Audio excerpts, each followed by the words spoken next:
Essa semana, em um dos lugares que eu dou estudo bíblico, em uma empresa, logo ao terminar a reflexão, um jovem me procurou.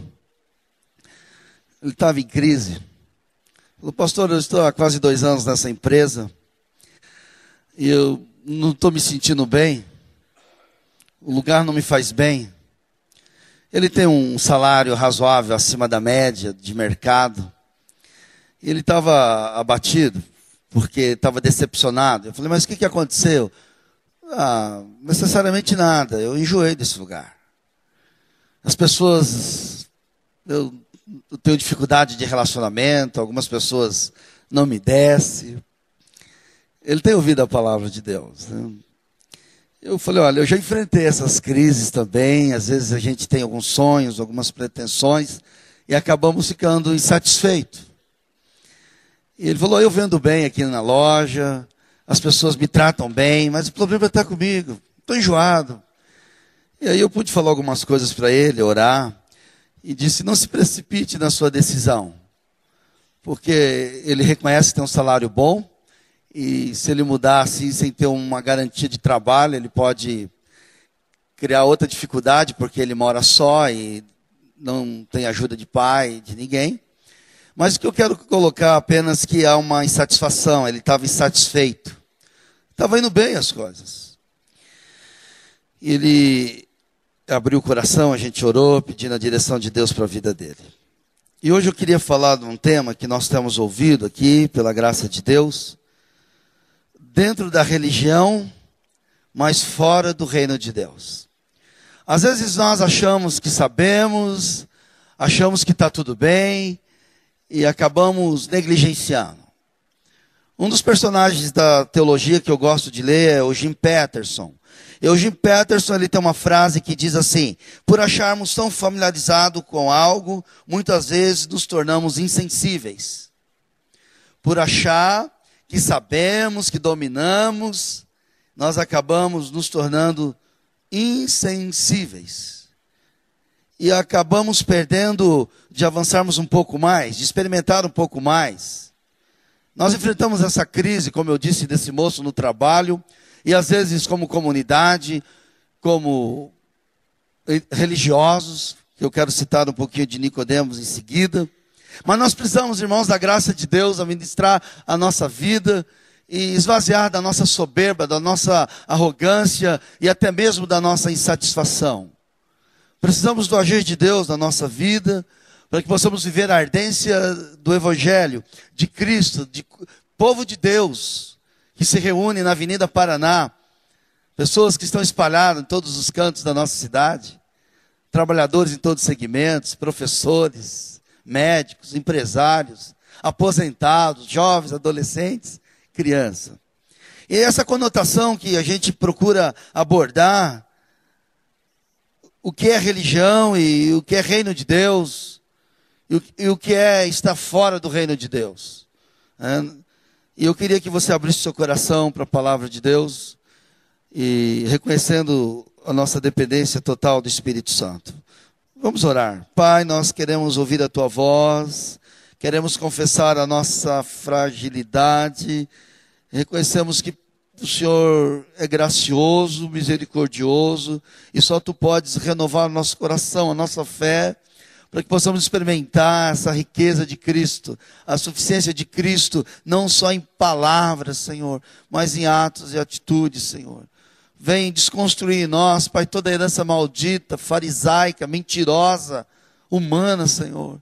Constrói em nós, Pai, tudo que é espiritual, tudo que é do Senhor Jesus, tudo que vem de Ti para nós como igreja. Pai, nós temos fome e sede de Ti, Pai. Opera isso por graça, em nome de Jesus. Às vezes nós apresentamos como tudo estivesse bem, mas na realidade não está bem. Nicodemos é esse personagem, que ele era um homem de sucesso, ele era rico, os historiadores, teólogos vão dizer que ele era um homem de classe média alta, um homem preparadíssimo, um homem aceito pelo seu rebanho, mas ele não estava bem, e realmente não poderia estar bem, porque o essencial não tinha acontecido na vida dele. E é nessa dependência de Deus que eu quero caminhar, baseado no livro de João, capítulo 3, 5, que nós podemos juntos fazer a leitura. O que é nascido da carne é carne. O que é nascido do Espírito é Espírito. Tu és mestre em Israel e não compreendes essas coisas. Evangelho de João 3, 5 e 10.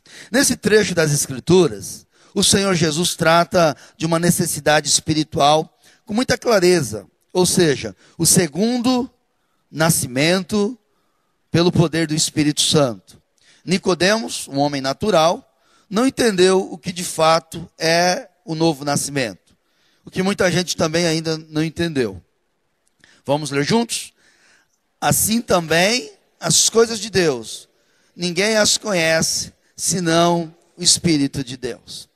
É verdade, irmãos, que, entendo eu, que Nicodemos havia estudado os profetas. E os profetas vão falar com muita clareza da água limpa que é derramada, que limpa a imundícia, que limpa a sujeira, que limpa pecado, que é a palavra, que é a ação do Espírito Santo. Ezequiel 36 vai falar do novo coração, vai falar de uma nova vida, do Espírito novo. Jeremias também vai falar de um novo coração. O salmista também vai falar do novo coração, de uma nova vida. E assim por diante, várias passagens da Bíblia. Mas nós podemos interpretar o que impediu Nicodemos, um homem que era para ser instrumento de Deus, um homem que era para ser íntimo de Deus, instrumento da graça, e ele estava tão distante. E uma das coisas que nos separa de Deus é o nosso egocentrismo, é a nossa tradição, vou citar algum texto logo mais. E assim ele se envolveu com tanta coisa. E ele até tinha um conhecimento bíblico, teológico, mas ele não tinha experiência, estava vazio. Ele conhecia muita coisa. Eu acho interessante que hoje, do movimento evangélico, nós temos algumas nomenclaturas interessantes, que eles querem atrair as pessoas, e o interesse deles, desses movimentos, são os mais diversos, mas não a fidelidade à palavra e a Cristo. Eu entendo que isso é um dos impedimentos que acabam atrapalhando a fé genuína na palavra. E eu pesquisei alguns nomes que tem aí no nosso país e fora. Associação Evangélica Fiel até debaixo d'água. Então tem um grupo que criou essa nomenclatura porque eles acham que são fiéis até debaixo d'água. Está lá. Talvez eles só aceitam mergulhadores, não sei, né? Mas tem a outra do pastor, Cruzada Evangélica do pastor Valdomiro Coelho, a Sumidade. Então ele é a sumidade porque ele acha o grande pastor, sei lá o quê. Tem uma que diz Igreja Pentecostal, Jesus vem e você fica. Olha só, ele vem e você fica, né? Então há um envolvimento às vezes religioso que desagrada o coração de Deus. Igreja Adventista da Sétima Reforma Divina. Olha só, da Sétima Reforma Divina. Já passado por tantas. Igreja Evangélica Pentecostal, creio eu na Bíblia. Muito bem, eu acho que é verdade, devemos crer na Bíblia. Igreja Pentecostal do Fogo Azul. Deve ser uma coisa... Igreja ETQB. Eu também quero a bênção. Olha só, eu também quero a bênção. Essa aqui é interessante. Igreja Decanta Labaci. Eu não sei o que é isso. Decanta Labaci, é piada, né? Igreja Evangélica Pentecostal, a última embarcação para Cristo. E a última, são dezenas, centenas. Igreja da Cruz Erguida para o bem das almas. Então essa eu achei. E há essas religiões para todos os gostos, todos os interesses. Mas o que o Senhor quer tratar conosco, eu creio, que é uma experiência com Cristo, com a sua palavra. Com o Evangelho.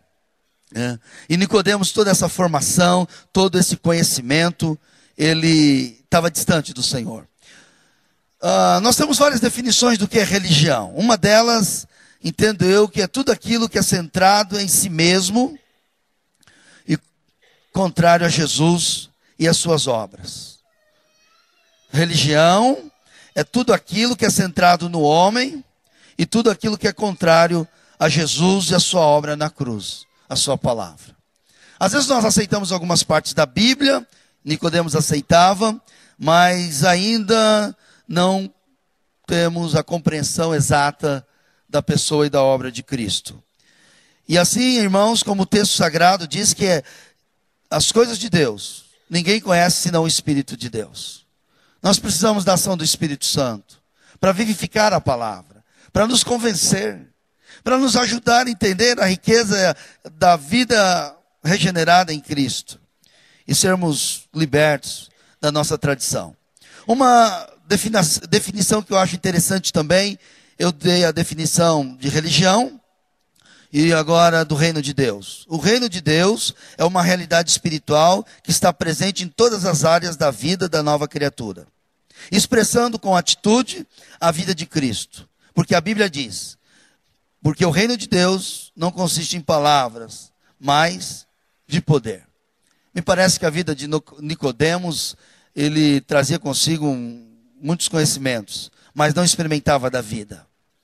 Será que nós que temos conhecido da obra em Cristo, da regeneração, estamos experimentando essa graça tremenda em nós? Eu confesso que Deus tem tratado na minha vida, mas eu confesso que eu preciso mais desse entendimento, dessa revelação de Cristo em mim.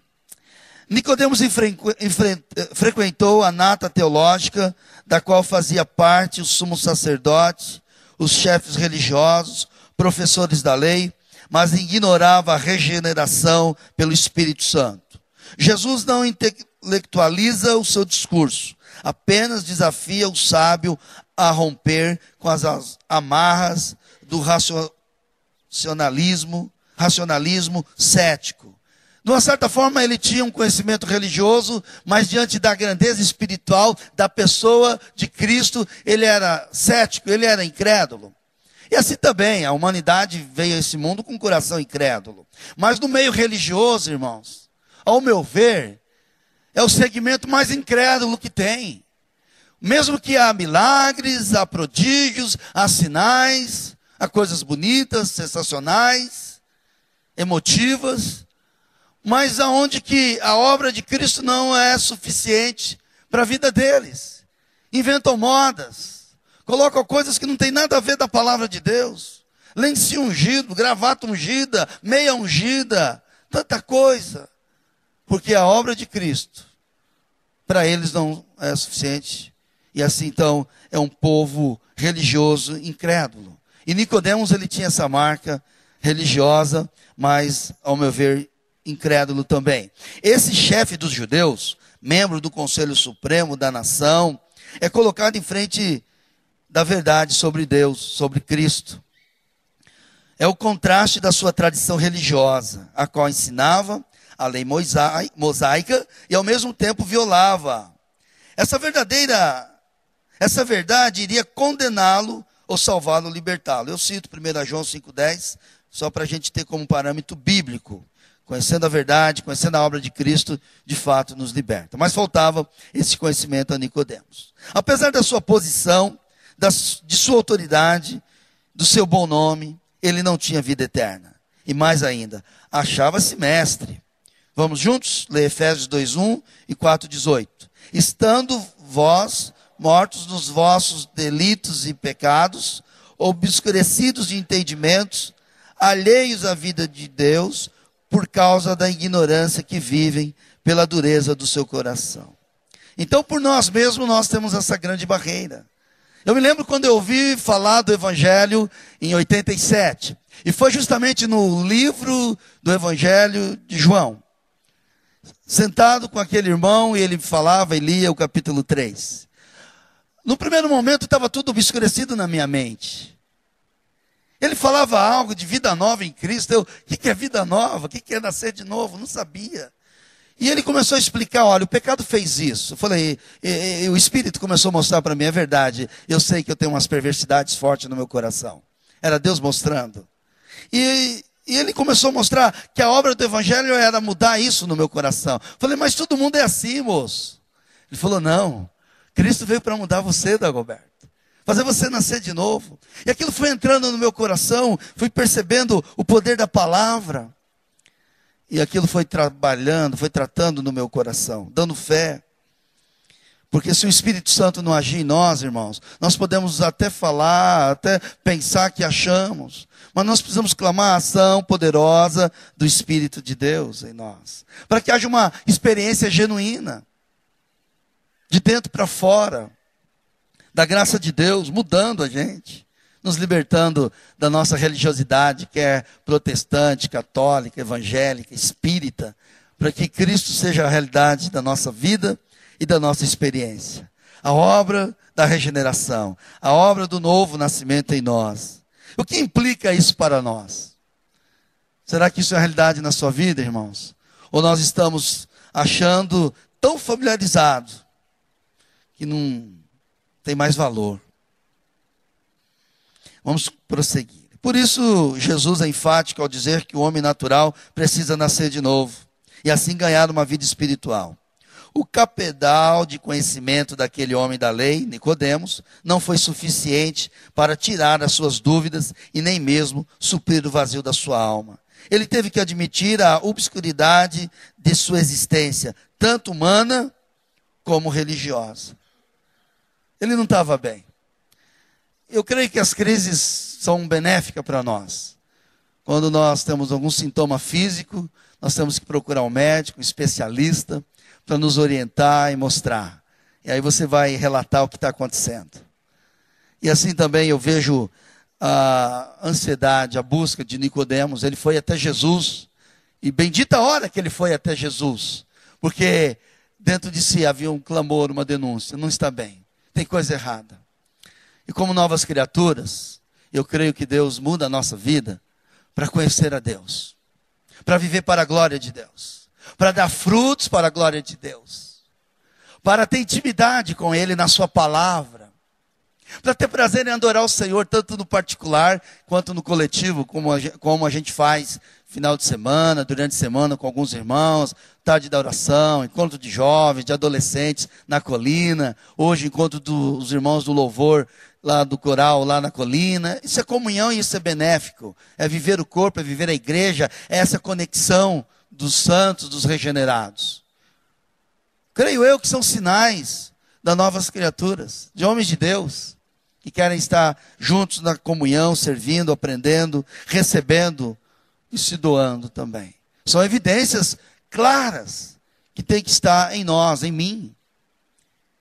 Quais são as evidências dessa obra de Deus em nós? Será que nós estamos experimentando essa verdade tão gloriosa de Deus? Ou nos acostumamos e ficamos tão alheios, tão distantes? Schaeffer, um renomado pensador cristão, em seu livro A Morte da Razão, assevera que nenhum esforço humano, moral ou religioso, humanista ou autônomo, pode ajudar o homem para a salvação. Nicodemos era mestre entre o seu povo, estava habilitado para ensinar, tanto a incultos como aos mais doutos. Seu conhecimento abrangia questões sociais, jurídicas e até espirituais, porém sem experiência de vida nova. A sua alma era um depósito de preceitos, conceitos humanos, institucionais, contudo era vazia com relação à essência da vida e do reino de Deus. Nicodemos desconhecia a regeneração em Cristo. Vocês percebem? A função dele era ampla. A responsabilidade dele era ampla, mas a essência da vida não tinha. Por isso que nós temos que partir da palavra de Deus, da pessoa de Cristo, dos evangelhos, das cartas paulinas, para medir a nossa experiência pela graça de Deus. Para, se não, aqueles que não estão experimentando, possam ser convencidos que precisam nascer de novo. Aqueles que estão já experimentando, ganhar essa dimensão da graça de Deus a cada dia, na sua vida, no seu testemunho e no seu anúncio. Porque só vamos anunciar aquilo que realmente vivenciamos, aquilo que é realidade nossa. E não vai ser um esforço, às vezes requer abnegação, renúncia. Sim, irmãos, mas no sentido de querer pagar, nada disso. Mas de gratidão e porque cremos nisso. Pregamos, investimos, visitamos, oramos, abrimos as portas da nossa casa, a empresa, o trabalho, o consultório, porque nós somos emissários do Deus vivo, nós somos agentes do reino, nós somos embaixadores do Senhor. E isso manifesta naturalmente em nós. E por que nós negligenciamos isso? Apesar de achar que sabemos, apesar de achar que está tudo certo. Esse fariseu era um homem extremamente culto, o que pressupunha dedicação e observância meticulosa da lei de Moisés. E é exageradamente legalista, porém pobre e morto espiritualmente. O próprio Jesus denuncia os fariseus pela valorização que eles davam às suas tradições, ao ponto de invalidar a palavra de Deus. Leiamos: invalidando a palavra de Deus, pela vossa tradição, que vós mesmos transmitistes, e fazei muitas outras coisas semelhantes. Marcos 7,13. Jesus foi muito sincero aqui, irmãos. Eles estavam presos a tantas coisas, ao ponto de invalidar a palavra de Deus. E talvez essa reflexão nos ajude a fazer uma leitura. Será que nós, com a nossa maneira de viver, entenda bem o que eu vou dizer, o novo nascimento, não tem invalidado a palavra de Deus? Eles eram especialistas, eles sabiam muito. Mas Jesus está dizendo: vocês invalidam a palavra, a vossa tradição, o que vocês estão transmitindo. Tanta coisa, mas não tem valor algum. Que o Senhor nos ajude a entender o que Ele tem a dizer a nós. Os fariseus se mostravam um tipo de pessoa, quando na realidade era o oposto. Como é abundante esse tipo de religião, preocupada com o exterior, centrada no homem e arquitetada por ele. Irmãos, Jesus não está apenas dando bronca porque as atitudes externas não estavam sendo transmitidas. A vida com Deus, a vida com Cristo é muito mais. Mas nós não podemos deixar de ler, não está no boletim, Lucas 13, onde nos ajuda a ver uma simbologia da figueira. Você vai ler, vamos ler o verso 6. Lucas 13, 6.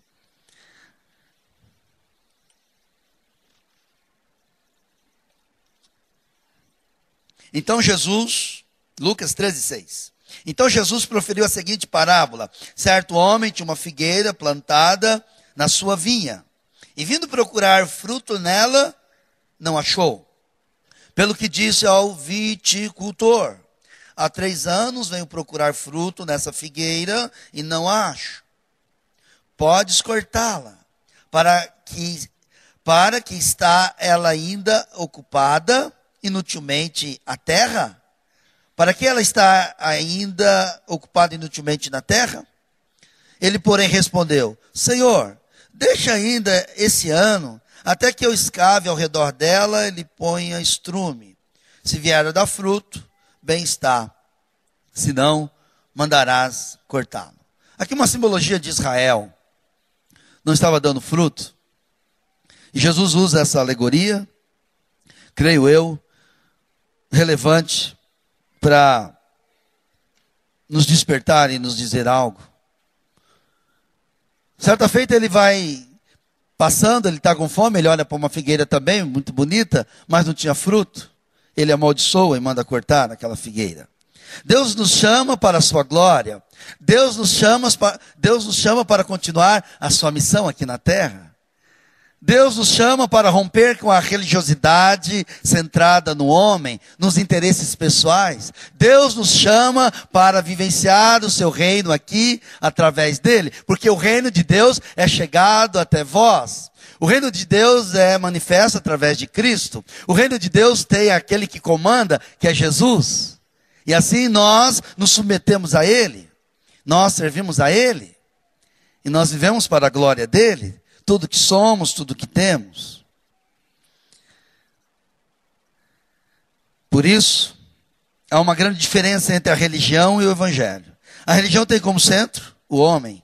O evangelho tem a sua existência na centralidade em Cristo, na sua crucificação e ressurreição. Nele fomos todos incluídos. O evangelho não é do homem, e sim de Deus em Cristo. E só o evangelho de Cristo que produz o verdadeiro novo nascimento. Quando nós achamos que a doutrina do novo nascimento é de uma religião, é de um homem, é de uma tradição, nós estamos limitando o agir de Deus. É o evangelho, é a obra de Cristo que nos faz nascer de novo. Só o evangelho de Cristo produz o verdadeiro novo nascimento. Gálatas 1, 11 e 12. Faço-vos, porém, saber, irmãos, que o evangelho por mim anunciado não é segundo o homem, porque eu não o recebi, nem aprendi de homem algum, mas mediante revelação de Jesus Cristo. Que texto maravilhoso! A revelação de Deus em nós, a revelação de Cristo em nós, esse evangelho que nos faz novas criaturas e que nos liberta da religiosidade e nos insere no reino de Deus aqui e agora. Irmãos, eu creio que tem um lindo lugar.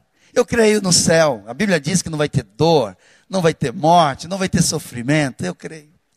Mas Jesus veio mostrar que o reino de Deus é inaugurado na pessoa dele, nas nossas vidas.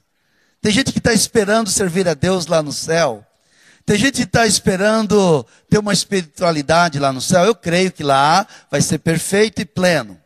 Mas Paulo vai dizer, em parte conhecemos e em parte pregamos. Mas que inicia agora essa experiência com Cristo, do reino de Deus, na vida da igreja e na vida de homens e mulheres que foram crucificados com Cristo. Recebi o evangelho. Aprendi, não de homem, mas a revelação de Jesus. O evangelho é uma pessoa. É na comunhão. É na palavra, cada dia. Precisamos, pela graça de Deus, avançar nessa realidade. Não foi simplesmente uma crítica quando Jesus chamou os mestres da lei de hipócritas. Jesus percebia o mal e a malícia nos corações dos fariseus, bem como a desobediência interior à palavra. Embora parecem extremamente piedosos para algumas pessoas, e certamente para si mesmo, em realidade, são mortos espirituais. Não tem vida com Deus. Não tem a essência da vida. Saulo era um religioso centrado em si. Apesar de se achar hebreu de hebreus. Quanto à lei, fariseu. Quanto ao zelo, a justiça que há na lei, irrepreensível. Filipenses 3, 5 e 6. Mas quando entendeu a graça, reconheceu a sua falência espiritual de tal modo que se rendeu totalmente ao poder sobrenatural do evangelho de Cristo. Leiamos. Pois não me envergonho do evangelho, porque é o poder de Deus para a salvação de todo aquele que crê. Primeiro do judeu, também do grego. Saulo, antes de se tornar Paulo, era um religioso como Nicodemos. Não tinha nenhuma experiência de novo nascimento, estava indo para o inferno. O apóstolo reconheceu que a natureza própria do homem não pode se converter por si só. Não pode mudar, nem pelos conhecimentos intelectuais, nem pelas situações sociais. Mais privilegiada, o ser humano precisa nascer de novo. Agora o apóstolo Paulo, tão somente com a mensagem do evangelho, é feito pelo Espírito Santo, um instrumento de vida. E muitos foram salvos pela sua instrumentalidade. Leiamos, pois eu, pelo evangelho, vos gerei em Cristo. 1 Coríntios 4,15. Ele depositava a sua confiança, ele anunciava o evangelho, ele sabia que o evangelho de Cristo é suficiente e poderoso. E aquilo que impactou a vida dele, agora ele está dizendo, vocês vão ser gerados por esse evangelho, pela obra, pela morte, ressurreição com Cristo. Que coisa maravilhosa. A igreja de Cristo, levando o evangelho que vai gerar vida naqueles que estão perdidos e mortos espirituais. Outrora, Saulo encontra-se dentro da religião, mas fora do reino de Deus. Agora, Paulo está comprometido com o evangelho da suficiência de Cristo, crucificado. O único capaz de nos transportar para o reino de Deus. Colossenses 1,13. Ele, do império das trevas, e nos transportou para o reino do Filho do seu amor. Infelizmente, muitas novas criaturas têm deixado de lado esse poder do Evangelho. O clássico da literatura cristã, O Peregrino, de John Bunyan, o cristão está conversando com dois companheiros, chamado formalista e hipocrisia. Como o próprio cristão, que é o personagem, né, que é relatado, eles dizem com insistência que estão indo no caminho para a cidade celestial. Estão certos de que chegarão lá, porque muitos do seu país andaram por esse caminho antes. É claro que seus nomes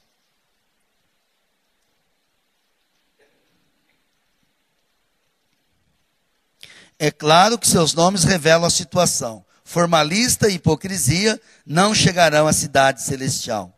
Quando o cristão vê pela primeira vez esses homens, eles estão pulando o muro que segue ao lado do caminho estreito, no qual o cristão está. Evidentemente, ele reconhece que isso é um problema, pois sabe que a única entrada legítima para o caminho estreito é a porta estreita, que na história simboliza o arrependimento e a fé na pessoa e na obra do Cristo crucificado.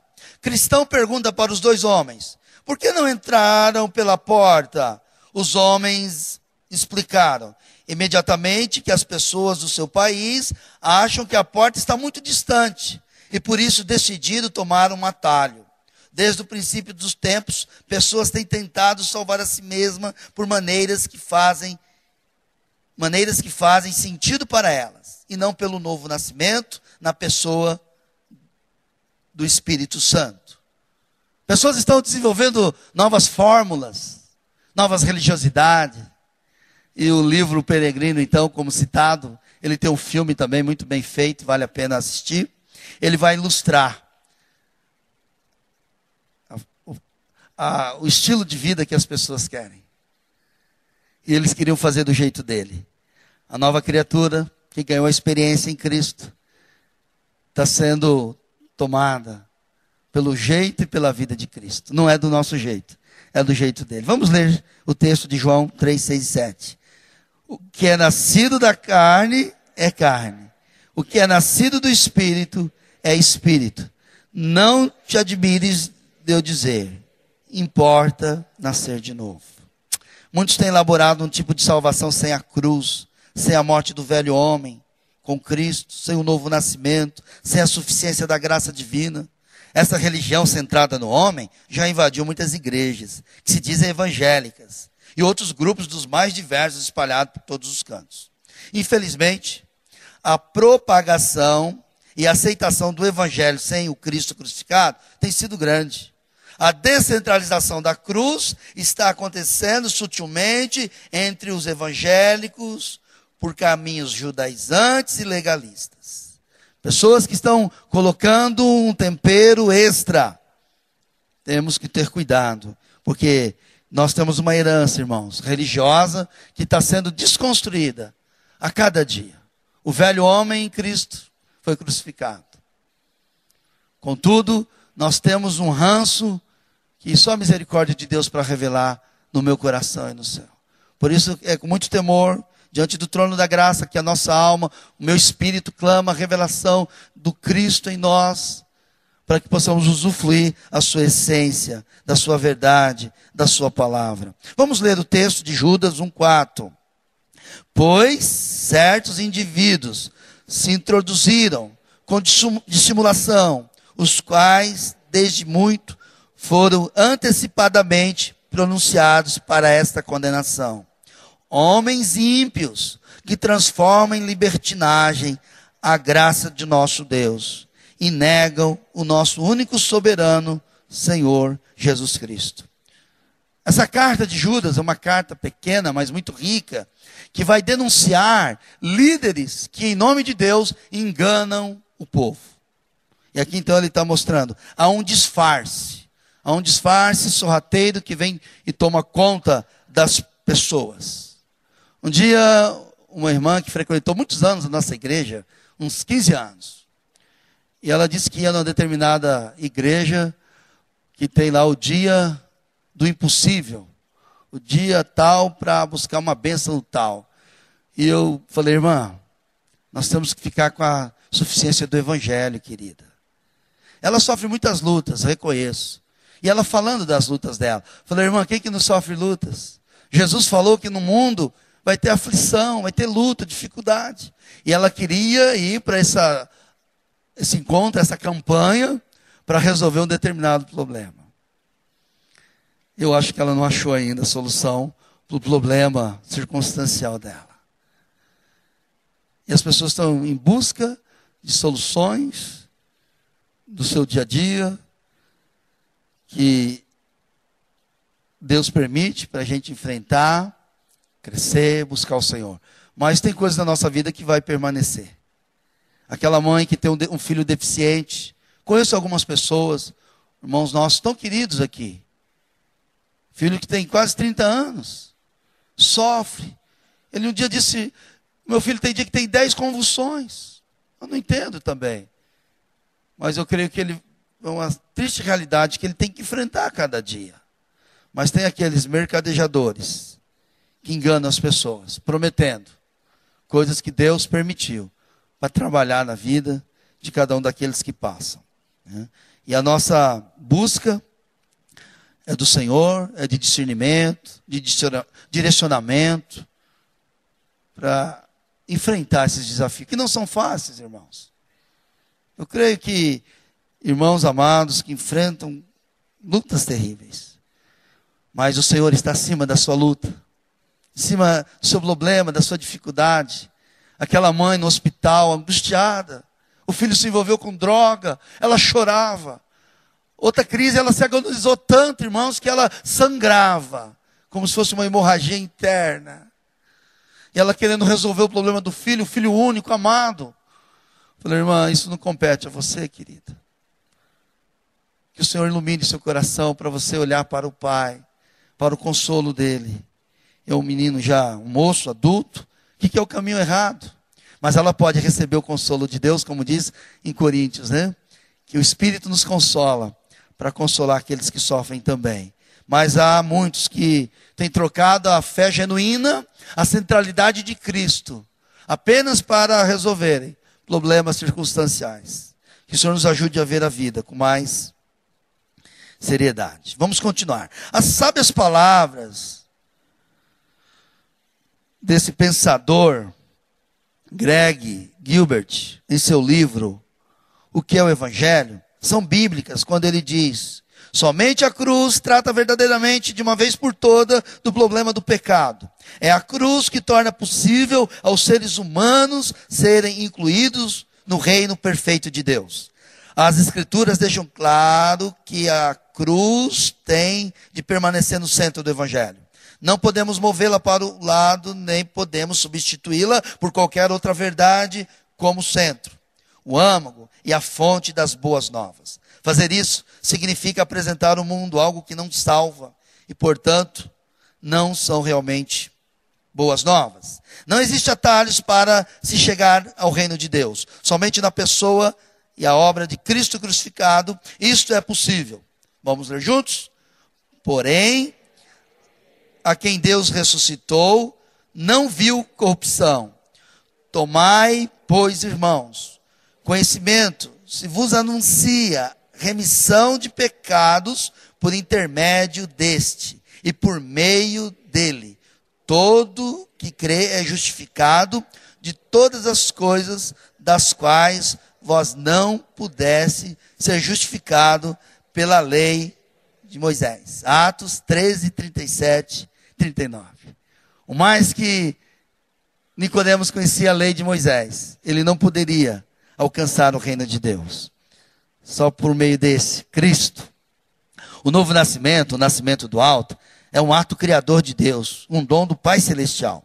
Possui base jurídica no fato de que a lei de Deus, pedindo o castigo do culpado, foi satisfeita em razão da expiação consumada do substituto inocente e perfeito.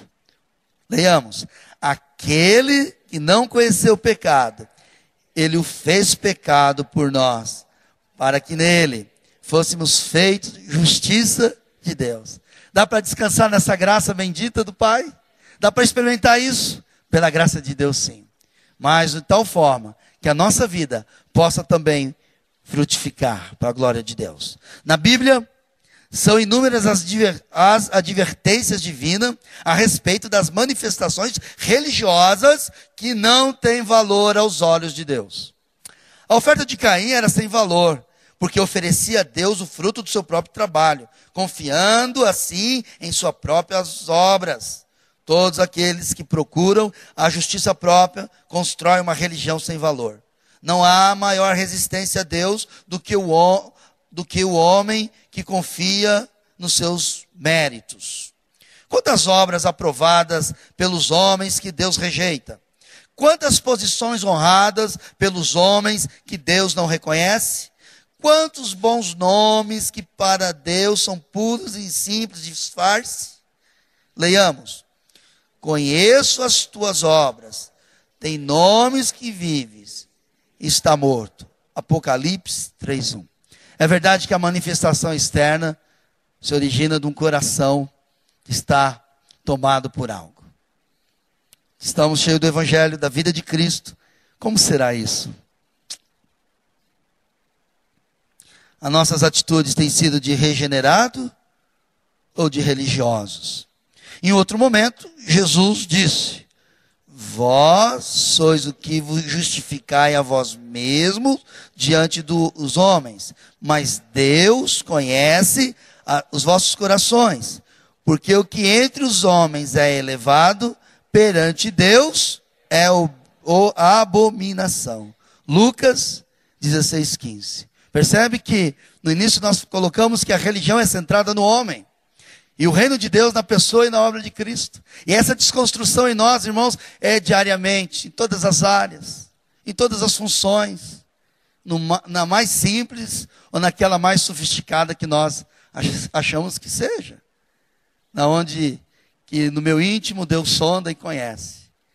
E como eu sou tentado, eu tenho que perceber, pela graça de Deus, que de mim nada vale, produzido por mim mesmo, não tem valor, mas que Deus, pela sua graça, pela obra do Espírito Santo, quer produzir algo dele. Então a diferença é de que a religião cria e promete algo para a glória humana. O Evangelho nos capacita e opera em nós para a glória de Deus. Para a glória de Deus. É bem verdade que o religioso tem a sua performance baseada naquilo que ele acredita. Mas a nova criatura, com muito mais relevância e evidencia a configuração proposta por Jesus. O capítulo 3 do Evangelho de Lucas trata como se evidenciam os frutos do arrependimento ou do novo nascimento. Isto é, atitudes que demonstram verdadeiramente a nossa mudança de mentalidade e de vida. Muitos daquela época se afirmavam dizendo: nosso pai é Abraão, como garantia de sua religiosidade sem vida. Para Lucas, a experiência de regeneração determina mudanças radicais consigo e com o próximo. Multidões que se apresentavam para o batismo como confissão de fé precisavam demonstrar algo mais no dia a dia. Lucas 3:8-14. Como se estivesse dizendo: aqueles que se dizem que nasceram de novo e não produzem evidência de mudanças de vida e valores estão sendo cortados e lançados no fogo. Jeremias tem uma passagem interessante. O povo estava longe de Deus e vivendo no paganismo. E eles tinham uma religião. E eles diziam: templo do Senhor, templo do Senhor. Era um slogan bonito, porque eles se reuniam lá no templo. Mas a vida não era voltada para o Senhor. E no capítulo 3 aqui de Lucas, como eu faço menção, ele está dizendo o seguinte: vocês querem serem batizados? Mas é um modismo? Há uma realidade espiritual na sua vida? A Bíblia diz: quem crer e for batizado. É verdade, há algo espiritual que acontece e nós que cremos, testemunhamos a igreja aos irmãos que é uma experiência de fé e vida. Então nós somos mergulhados nas águas, simbolizando a nossa morte com Cristo. Saímos das águas, representando a nossa ressurreição com Cristo. Mas Lucas estava fazendo uma menção daquela religiosidade. Somos descendentes de Abraão, nós temos a garantia, está tudo bem. Não está bem. Lucas estava olhando para aquele povo e está dizendo, vocês vivem nesse egoísmo, porque Lucas vai ensinar que um discípulo de Jesus, uma nova criatura, um regenerado, ele tem uma vida abnegada, ele vive para a glória de Deus, buscando perdidos para a glória de Deus, em atos e atitudes. Então, quando você lê Lucas 3, você vai lá observar essa manifestação que vem da ação poderosa de Deus na nossa vida. Diante da pregação de Lucas, surgiram algumas perguntas. E com certeza precisamos, à luz da palavra de Deus, elaborar algumas perguntas e respostas. Como, por exemplo, quais as atitudes que evidenciam o nosso novo nascimento? Que resposta você daria? Irmãos, a primeira parte nós enfatizamos religiosidade, reino de Deus, evangelho, a obra da cruz, a pessoa de Cristo, as manifestações farisaicas nas religiões. E agora, nós que temos recebido o evangelho de Cristo, tem alcançado a nossa vida, tem revolucionado o nosso caráter. Como isso se evidencia no dia a dia, na nossa casa, no nosso trabalho? O novo nascimento é a nossa reconciliação com Deus, através da nossa morte e ressurreição no corpo de Cristo. Nós cremos nessa verdade, irmãos? Amém? Em nome de Jesus. Essa é a obra que Deus usa para regenerar em nós, em Cristo. E assim estamos libertos da religião. Porém, muitos têm negado o reino de Deus, que já começa aqui em nós na terra. Quando são individualistas, quando não querem mais congregar, vivem falando mal, não gostam de contribuir, nem de servir, são seletivos, insubordinados, não querem o resultado do novo nascimento em sua vida, que é o amor sacrificial. No capítulo 37 e 38 de Jeremias, nós vamos ver uma história interessante. Tem o rei Zedequias, tem Jerias e tem Ebedemeleque.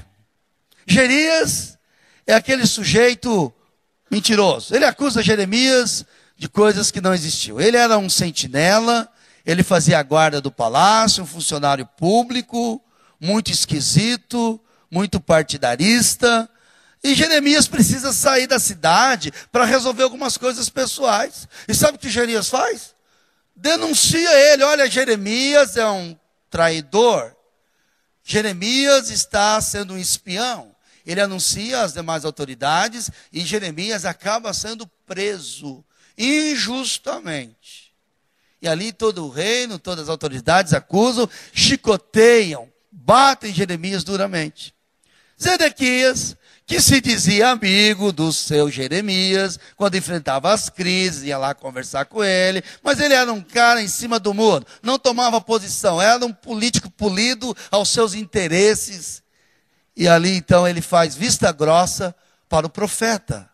Ele não dá atenção, ele não manifesta carinho, interesse e nem justiça ao profeta, porque ele estava sendo acusado de uma mentira. Jeremias era um homem de Deus, Jeremias era sério, e ele estava sendo perseguido porque a oposição ali não suportava ouvir a palavra que Deus dava a Jeremias, que era uma palavra de arrependimento, de santidade, de vida com Deus. E Jerias, instrumento do mal, está ali perseguindo o profeta. E Zedequias, o rei, fazendo o papel de Maria vai com as outras, esse provérbio popular, como sopra aqui, sopra ali, ele vai.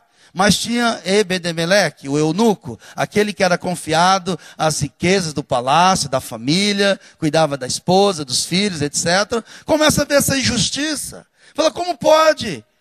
Isso não pode acontecer com o Jeremias, ele é homem sério, ele é homem de Deus. E nisso Jeremias foi colocado da prisão para uma cisterna, um poço imundo, sujo, poluído. Não tinha água, mas tinha lama, insetos, é um lugar perigoso. E Ebed-Meleque é sensibilizado, irmãos. E Ebed-Meleque vai falar com o rei, pedindo para que tirasse Jeremias de lá. Que foi acusado, o rei fez vista grossa, e agora um gentil, um funcionário lá é sensibilizado. Ele mobiliza, vai ao palácio, pega panos, roupas, chama algumas pessoas, e vão até lá ao poço, vai até o poço, joga a corda, e fala: Jeremias, pega esse tecido, coloca nos seus braços, nas suas pernas, que nós vamos amarrar numa corda e vamos tirar você. Você não pode estar aí, você vai morrer. E eu percebo então essa analogia. Tem aqueles que vivem vendo a coisa, entendem do seu jeito, como o seu Gerias, cria algumas conclusões erradas, perigosas. A gente tem os seus Zedequias, que não toma posição, deixa o profeta sofrer. E agora nós temos Ebed-Meleque. Ebed-Meleque, ele colocou a sua vida em risco, porque a sociedade era contra Jeremias.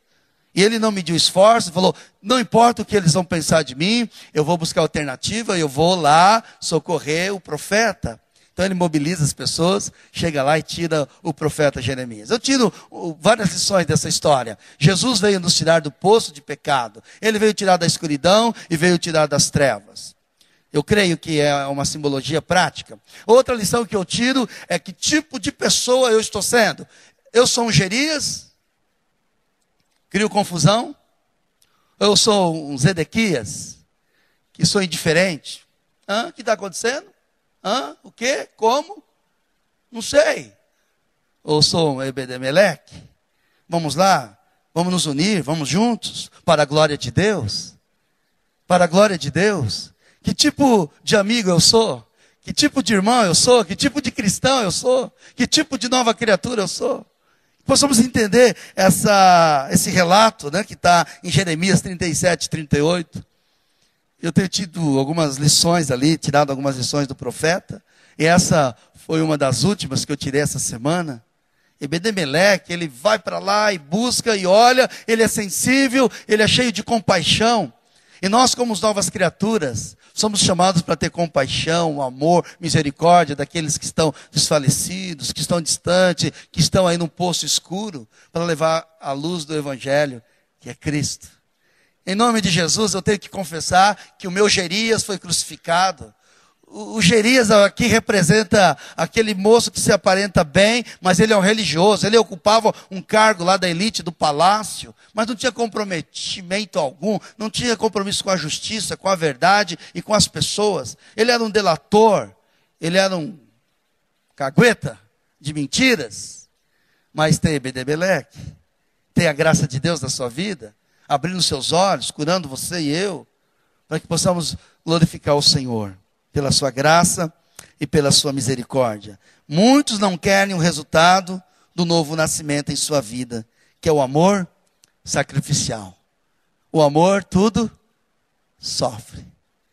O amor tudo sofre. E só Ebed-Meleque, um estrangeiro, foi lá se interessar pelo profeta.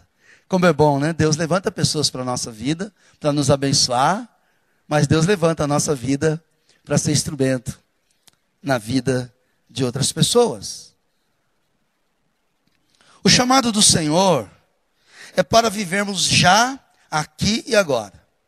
O reino de Deus, pela vida de Cristo em nós. E aquele que guarda. Eu vou citar, não está o texto aí, mas a seguinte frase é de 1 João 3,24, tá? Ele colocou a frase, mas não colocou o endereço. 1 João 3,24. Vamos ler junto? E aquele que guarda os seus mandamentos permanece em Deus, e Deus nele. E nisto conhecemos que ele permanece em nós pelo Espírito que nos deu. Nisto é, em nós aperfeiçoado o amor, para que no dia do juízo mantenhamos confiança, pois segundo ele é, também nós somos neste mundo. Foi lido 1 João 3,24, 1 João 4,17. Dentro da religião, mas fora do reino de Deus. Infelizmente, muitos irmãos queridos, novas criaturas, têm desenvolvido uma própria religião. E Deus está nos chamando para viver dentro do reino dele, que já iniciou em Cristo, que começa através da nossa vida, para a glória de Deus. O reino de Deus não consiste apenas em palavras, mas em poder. Que possamos, irmãos, pela graça do Pai, ganhar a dimensão que nós somos em Cristo e o que Ele tem para nós. E o que está nos impedindo? Por que somos o que somos? Porque Gerias, Zedequias e Ebedemeleque. Considere diante do Pai. A mensagem que você acabou de assistir faz parte do Ministério de Comunicação Palavra da Cruz. Temos um grande acervo de estudos bíblicos em áudio e vídeo. Distribuímos também, gratuitamente, o jornal mensal Palavra da Cruz. Entre em contato conosco pelo fone fax 0 operadora 43 3322 3037 ou pelo e-mail com@palavradacruz.com.br. Visite-nos também pelo site www.palavradacruz.com.br. Graça e paz.